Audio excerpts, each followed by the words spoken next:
Hello guys, current affairs funda में आप सभी का स्वागत है। मैं हूं आपके साथ अभिषेक शर्मा और आज के इस वीडियो सेशन में हम 30 मई तक के सभी इंपॉर्टेंट करंट अफेयर्स कवर करने वाले हैं। हमेशा की तरह आप इस वीडियो को अंत तक जरूर देखिएगा, आज भी आपको काफ़ी कुछ जानने के लिए मिलेगा।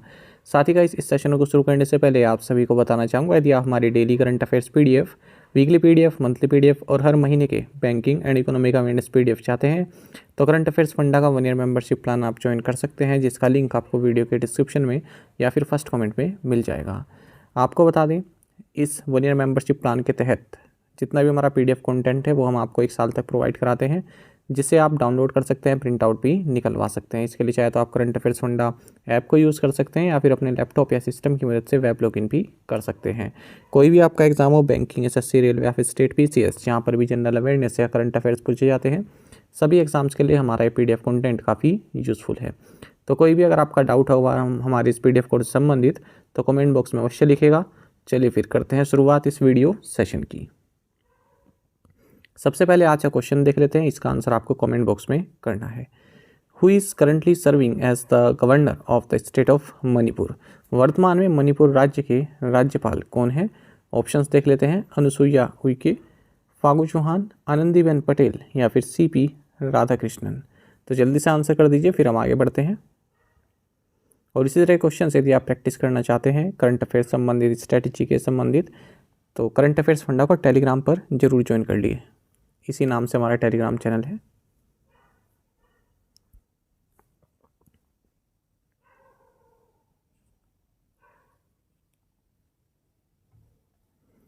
Who won the Monaco grand prix 2023? Monaco grand prix 2023 किसने जीता है? ऑप्शंस आपके सामने है और सही आंसर ऑप्शन सी रहेगा, मैक्स वर्स्टैपन।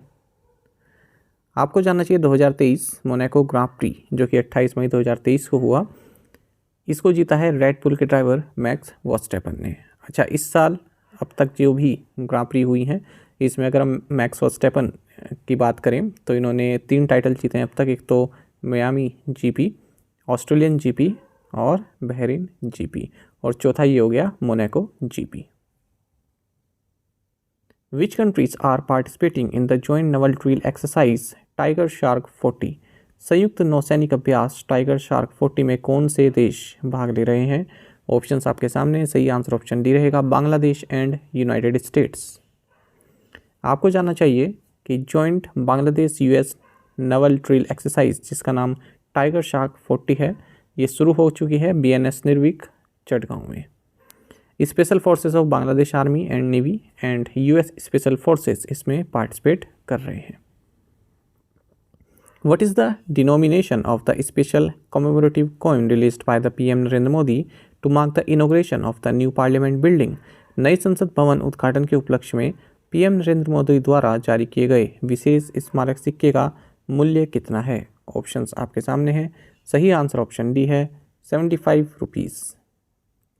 आप सभी जानते हैं 28 मई को हमारी जो नई पार्लियामेंट बिल्डिंग है उसका इनॉग्रेशन किया गया प्राइम मिनिस्टर नरेंद्र मोदी के द्वारा, और इस मौके पर स्पेशल कॉमेमोरेटिव पोस्टेज स्टाम्प, साथ ही 75 रुपीज़ का कॉइन भी रिलीज़ किया गया है। आपको बता दें, इस कॉइन की डायमीटर 44 mm है। इस कॉइन की अगर हम बात करें स्पेसिफिकेशन की, तो एक साइड पर image of line capital of Ashoka pillar है, सेंटर में भारत लिखा हुआ है देवनागरी स्क्रिप्ट में, इंडिया लिखा हुआ है इंग्लिश में, रूपी सिंबल बना हुआ है, और 75 लिखा गया है इंटरनेशनल न्यूमरल्स में। साथ ही आपको जानना चाहिए दूसरी साइड में इमेज ऑफ पार्लियामेंट कॉम्प्लेक्स है, 2023 लिखा हुआ है। आपको जानना चाहिए जो इस तरह के सिक्के होते हैं ये जनरल सर्कुलेशन के लिए नहीं होते हैं, आप इनको ट्रांजैक्शंस के लिए यूज़ नहीं कर सकते। हालांकि साइट पर जाके, गवर्नमेंट की साइट पर जाके आप इन्हें खरीद सकते हैं। साथ ही आपको बता दें, कॉमेमोरेटिव कॉइन्स किसी सिग्निफिकेंट इवेंट को मार्क करने के लिए उसको जो है उसकी याद में हम लोग रिलीज़ करते हैं, सरकार रिलीज़ करती है। तो 1964 से शुरू किया गया था, अब तक 150 से ज़्यादा इस तरह के कॉइन्स इशू किए जा चुके हैं। When is the world digestive health day celebrated? विश्व पाचन स्वास्थ्य दिवस कब मनाया जाता है? ऑप्शंस आपके सामने है, सही आंसर ऑप्शन सी है, मई 29। आपको जानना चाहिए कि हर साल 29 मई को world digestive health day celebrate किया जाता है। ये डे साल 2004 में लॉन्च किया गया था, जब वर्ल्ड गैस्ट्रोएंट्रोलॉजी ऑर्गेनाइजेशन की 45th एनिवर्सरी मनाई गई। इस बार इसका थीम रहा 2023 में your digestive health a healthy cut from the start. साथ ही आपको जाना चाहिए 29 मई को ही इस बार मेमोरियल डे भी मनाया गया। एक्चुअली यूनाइटेड स्टेट्स में सेलिब्रेट किया जाता है। जो भी यूएस मिलिट्री पर्सनल हैं जिन्होंने यूएस आर्म फोर्सेस में सर्व करते हुए जो शहीद हो गए हैं, तो उनको याद करने के लिए मनाया जाता है मई के लास्ट मंडे को। तो इस बार 29 मई को मनाया गया। Justice S V. Gangapurwala has been named chief justice of which high court. न्यायमूर्ति एस.वी. गंगापुरवाला को किस उच्च न्यायालय का मुख्य न्यायाधीश नामित किया गया है? ऑप्शंस आपके सामने है। सही आंसर ऑप्शन बी है, मद्रास हाई कोर्ट। आपको जानना चाहिए जस्टिस एस.वी. गंगापुरवाला ये चीफ जस्टिस बने हैं मद्रास हाई कोर्ट के। प्रेजेंटली जस्टिस एस वैद्यनाथन ये एक्टिंग चीफ जस्टिस के तौर पर कार्यरत थे मद्रास हाई कोर्ट में। आपको जानना चाहिए सेंट्रल गवर्नमेंट ने साथ ही जस्टिस एम.एस. रामचंद्र राव को chief justice of Himachal Pradesh appoint किया है। Chief justice of Himachal Pradesh high court appoint किया है। ये सक्सीड कर रहे हैं चीफ जस्टिस अमजद सैयद को। Which general insurer has launched surety bond bima for infrastructure projects. किस सामान्य बीमाकर्ता ने बुनियादी ढांचा परियोजनाओं के लिए श्योरिटी बॉन्ड बीमा लॉन्च किया है? ऑप्शंस आपके सामने है। सही आंसर ऑप्शन बी रहेगा, एसबीआई जनरल इंश्योरेंस। आपको जानना चाहिए एसबीआई जनरल इंश्योरेंस जो कि स्टेट बैंक ऑफ इंडिया की नॉन लाइफ इंश्योरेंस आर्म है, इसने अनाउंस किया है कि हमने एक इंश्योरेंस प्रोडक्ट लॉन्च किया है जिसका नाम है जनरल श्योरिटी बॉन्ड बीमा, कंडीशनल एंड अनकंडीशनल। तो ये एक तरह का इंफ्रास्ट्रक्चर प्रोजेक्ट्स के लिए सिक्योरिटी अरेंजमेंट की तरह कार्य करेगा। एसबीआई जनरल इंश्योरेंस की बात करें तो सीईओ किशोर कुमार पोलिदासु हैं, हेडक्वार्टर्स मुंबई में है। Which among the following is the only Indian company to feature in the top 50 innovative companies 2023 list released by Boston Consulting Group? Boston Consulting Group द्वारा जारी शीर्ष 50 नवोन्मेषी कंपनियों की 2023 सूची में शामिल होने वाली एकमात्र भारतीय कंपनी कौन सी है?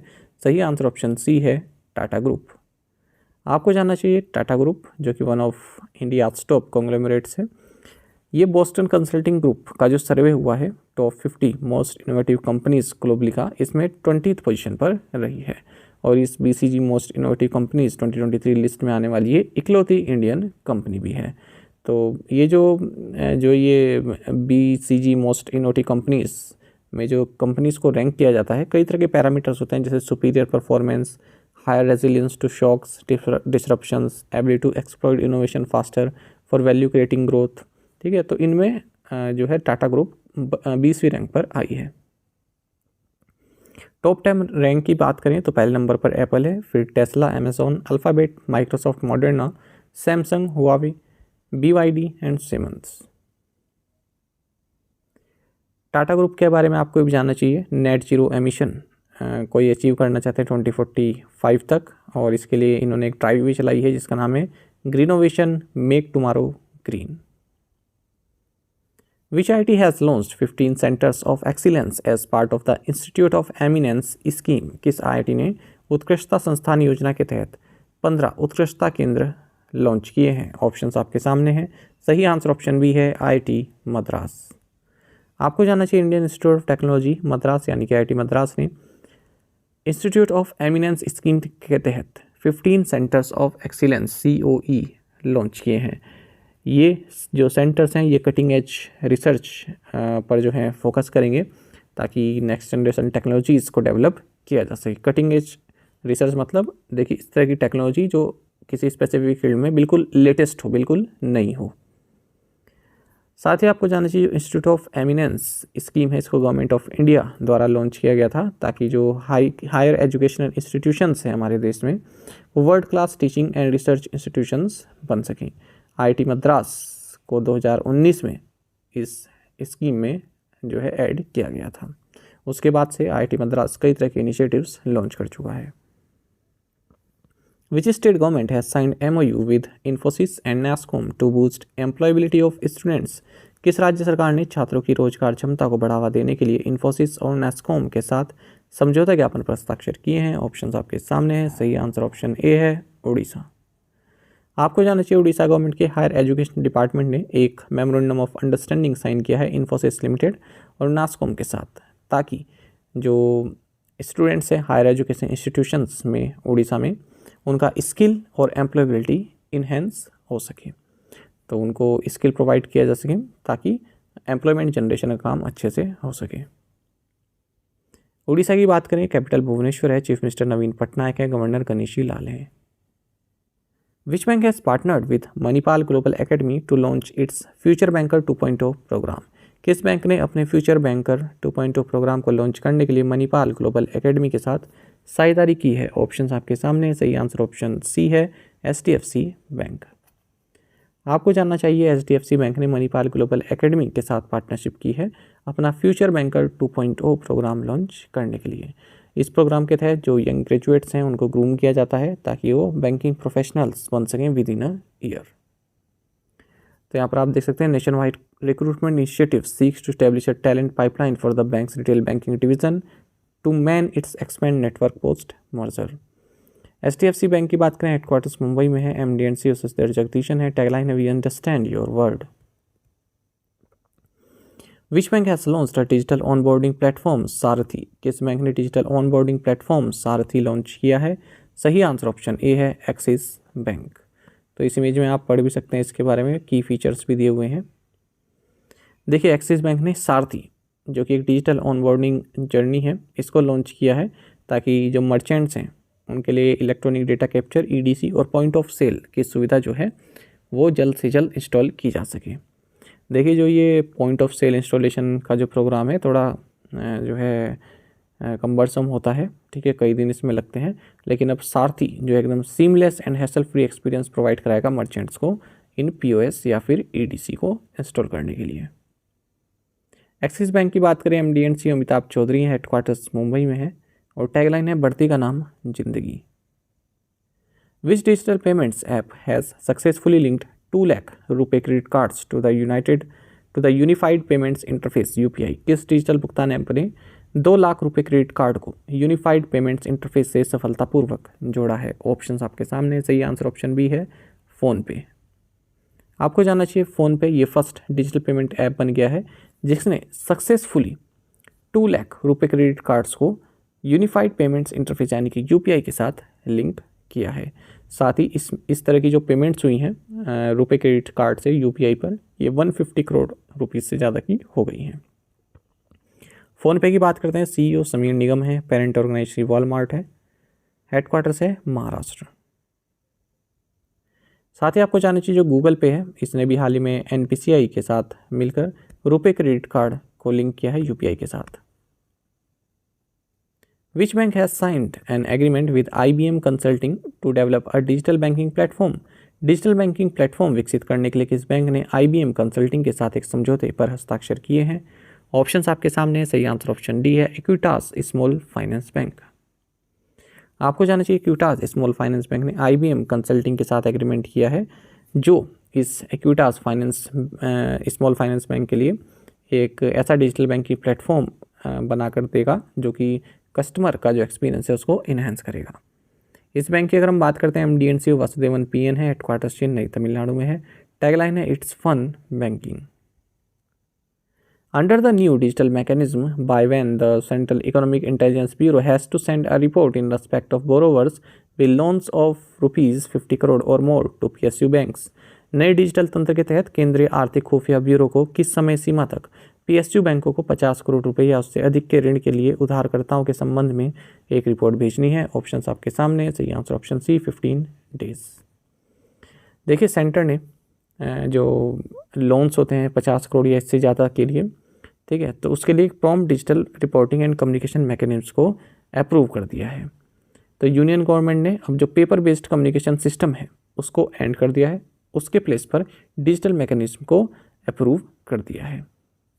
इसके तहत जो सेंट्रल इकोनॉमिक इंटेलिजेंस ब्यूरो है वो एक रिपोर्ट डिजिटली सेंड करेगी, किसके बारे में होगी? वो बोरोवर्स के बारे में होगी।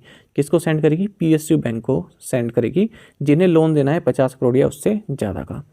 तो देखिए, यहाँ पर जो कस्टमर होते हैं उनके बारे में रिपोर्ट बैंक सीक करता है कि उनके बारे में बताइए क्या उनका पास्ट रहा है, क्या वो क्वालिफाई करते हैं इतना बड़े अमाउंट लेने के लिए। तो जब वो रिक्वेस्ट करते हैं इकोनॉमिक इंटेलिजेंस ब्यूरो को, तो 15 डेज़ के तहत इकोनॉमिक इंटेलिजेंस ब्यूरो जो है डिजिटली वो रिपोर्ट सेंड करेगी बैंक्स को। Which actor was honoured with the honorary palm Dior for life time achievement at the 2023 cans film festival. किस अभिनेता को 2023 कान फिल्म समारोह में लाइफ टाइम अचीवमेंट के लिए मानद पाल्मे डियोर से सम्मानित किया गया? सही आंसर ऑप्शन सी है, हैरिसन फोर्ड। देखिए, आप सभी जानते हैं 16 से 27 मई 2023 के बीच फ्रांस में 76 एनुअल कांस फिल्म फेस्टिवल हुआ है और स्वीडिश फिल्म मेकर रूबेन ओस्लund इसमें जूरी प्रेसिडेंट रहे। French film anatomy of a fall, जिसे डायरेक्ट किया है जस्टिन ट्राइब ने, इसने यहाँ पर पाम डियोर प्राइज़ जीता है। अच्छा, इस फेस्टिवल में 2 ऑनररी पाम डियोर प्राइज़ भी दिए गए। पहला दिया गया है माइकल डगलस को और दूसरा दिया गया है हैरिसन फोर्ड को। एक्टर हैं ये आपको जानना चाहिए। ये फेस्टिवल ओपन हुआ था जियने डू बैरी इस फिल्म के साथ, जिसको डायरेक्ट किया है मियावेन ने, और ये क्लोज्ड हुआ एलिमेंटल फिल्म के साथ, जिसे डायरेक्ट किया है पीटर शॉन ने। Who won the award for Best Actor in a Leading Role at the International Indian Film Academy Awards IFA 2023? अंतर्राष्ट्रीय भारतीय फिल्म अकादमी पुरस्कार 2023 में सर्वश्रेष्ठ अभिनेता का पुरस्कार किसने जीता? ऑप्शंस आपके सामने हैं और सही आंसर ऑप्शन बी है, ऋतिक रोशन। आपको जानना चाहिए कि हाल ही में international Indian film academy award यानी कि आईफा 2023 हुआ है अबू धाबी यूएई में। इस अवार्ड में best actor in a leading role का अवार्ड जीता है ऋतिक रोशन ने, इनकी मूवी विक्रम वेदा के लिए, जिसमें सैफ अली खान भी स्टारर थे। आलिया भट्ट ने best actor in a leading role female award जीता है अपनी फिल्म गंगूबाई काठियावाड़ी के लिए। और अवार्ड्स देखते हैं जो इंपॉर्टेंट है। बेस्ट फिल्म दृश्यम 2 रही है। बेस्ट एक्टर आर माधवन को दिया गया है रॉकेटरी द नाम भी इफेक्ट के लिए। Best actor in supporting role female Mouni Roy. Best actor in a supporting role male Anil Kapoor. Outstanding achievement for fashion in cinema Manish Malhotra. Outstanding achievement in Indian cinema Kamal Haasan. और बाकी के अवार्ड आप देख सकते हैं। सब जो इम्पोर्टेंट है वो मैंने रेड कलर से हाईलाइट किए हुए हैं, जैसे best debut male, best debut female, best playback singer female, best playback single male, best music direction, best lyricist, best cinematography, ये भी पूछ लेते हैं, best choreography for title track. तो ये अवार्ड भी आप देख सकते हैं, एक बार देखेंगे पता चल जाएगा। बाकी इस तरह के इंपॉर्टेंट नहीं है कि best sound mixing, special effect, पर हमें तो प्रोवाइड कराने हैं पुली लिस्ट, इसलिए लिखे हुए हैं। Who is leading the 12-member task force constituted by IRDI to facilitate the ease of know your customer process for insurers using आधार? आधार द्वारा बीमाकर्ताओं के लिए नो योर कस्टमर प्रक्रिया को आसान बनाने के लिए IRDA द्वारा गठित 12 सदस्यीय टास्क फोर्स का नेतृत्व कौन कर रहा है? ऑप्शंस आपके सामने है। सही आंसर ऑप्शन बी है, राकेश जोशी। देखिए, IRDA insurance regulatory and development authority of India, इसने एक टास्क फोर्स बनाई है जिसका काम ये रहेगा कि जो इंश्योरर्स होते हैं, है ना, तो उनका जो KYC किया जाता है, नो योर कस्टमर, जो वेरिफिकेशन किया जाता है यूजिंग आधार कार्ड या उनका जो 12 डिजिट इंडिविजुअल आइडेंटिफिकेशन नंबर है, उस प्रोसेस को और इजी बनाना। तो फिलहाल आप सभी जानते हैं जो UIDAI फ्रेमवर्क के तहत जो इंश्योरेंस कंपनीज़ हैं वो कस्टमर की आइडेंटिफिकेशन कैसे करती है, उसके आधार को लेकर, ठीक है। पर कुछ लोग होते हैं, अब जैसे कोई जिसने इंश्योरेंस कराया हुआ है वो इस दुनिया में रहा, तो उसके बाद फिर जो नॉमिनी है उसके पास आधार कार्ड ना हो, इस तरह की दिक्कतें हो जाती है ना, तो उस प्रोसेस को सरल बनाना है। तो 12 मेंबर टास्क फोर्स को हेड कर रहे हैं मेंबर F&I IRDI जो हैं राकेश जोशी। बाकी आप देख सकते हैं कई तरह की और भी सजेशन देनी है। It has also to suggest measures for improving the traceability of customers beneficiaries to reduce unclaimed amounts of policyholders and suggestion on linking of ABHA ID and facilitating insurers to access annuity life certificates, ठीक है। और इस task force को 1 महीने का time दिया गया है अपनी रिपोर्ट सबमिट करने के लिए। बाकी आपको जानना चाहिए जो IRDI है 10 मेंबर बॉडी है, इसमें एक चेयरमैन होते हैं, 5 full time and 4 part time members होते हैं। फिलहाल इसके चेयरपर्सन देवाशीष मंडा, हेडक्वार्टर्स हैदराबाद में है, स्थापना 1999 में हुई थी। हम MPPCS एग्ज़ाम में पूछे गए कुछ जनरल अवेयरनेस से क्वेश्चन देख रहे हैं जो आपके किसी भी एग्जाम के लिए महत्वपूर्ण हो सकते हैं। As per the food safety and standards act 2006 which of the following mark is made mandatory on all processed food products sold in our country? सही आंसर इसमें ऑप्शन ए है, FPO। इस तरह के क्वेश्चन भी पूछ लेते हैं जो ये हॉलमार्क, ISI इस तरह के होते हैं। FPO का मतलब होता है फूड प्रोडक्ट्स ऑर्डर। एक क्वेश्चन पूछा गया which of the following regions of our country is known as the hot spot of biodiversity? सही आंसर वेस्टर्न घाट्स हैं। एक क्वेश्चन पूछा का wind velocity is measured by, तो एनीमोमीटर द्वारा विंड वेलोसिटी को मेजर किया जाता है, तो आंसर डी है। तो बेसिक से क्वेश्चन है और एसएससी में पहले पूछा जा चुका है ये क्वेश्चन, विंड वेलोसिटी वाला भी, हॉट स्पॉट वाला तो कई बार आता रहता है, आपको मालूम होने चाहिए। प्रीवियस असाइनमेंट क्वेश्चंस के आंसर देखेंगे। Who chair the 8th governing council meeting of NITI Aayog, PM Narendra Modi, और थीम रहा Viksit Bharat at 2047 role of team India. In which city will Union Minister Sarbananda Sonowal inaugurate the National Ayush Mission Conclave, New Delhi? Union Minister Dr. Jitendra Singh approved how many new members of the Indian Institute of Public Administration, 181, who has become the only cricketer in history to score a century in Test matches, One Day International, T20 and in IPL in a calendar year, Subman Gill. Indian scientist from which institute for the first time developed a visually realistic cosmic dust model using a set of numerical algorithm software called REST? Answer is Indian institute of astrophysics Bangalore. आप में से कई students ने बिल्कुल सही answer किया है, इसी तरह से पार्टिसिपेट करते रहें। चलिए आज के असाइनमेंट क्वेश्चन देखते हैं। Ranganathittu bird sanctuary is in which state? In which sport has the practice of giving soft signals been abolished recently? Which city hosted the national conference on land governance in north eastern states? Which INS recently returned to Mumbai after undergoing a major refit at Naval Dockyard in Russia? Which bank has emerged as the top performer among public sector lenders in terms of loan and deposits growth in percentage terms during 2022-23? तो इन पांचों questions के answer आप comment box में दीजिएगा। यदि आपको एक question का आंसर भी आता है तो भी आप हमें कमेंट बॉक्स में बता सकते हैं। साथ ही करंट अफेयर्स फंडा को आप टेलीग्राम पर भी ज्वाइन कर लीजिए। यहाँ पर जो भी करंट अफेयर अपडेट्स हैं वो हम आपके साथ शेयर करते रहते हैं। करंट क्विज भी आपको इसमें मिल जाते हैं। यहाँ पर हमारे प्लेलिस्ट दी गई है हमारी वीडियोस की, इनको आप जरूर देखिएगा, अपने दोस्तों के साथ, कलीग्स के साथ शेयर जरूर कीजिएगा। आज का ये सेशन आपको कैसा लगा कमेंट बॉक्स में अवश्य बताइएगा। Thank you guys.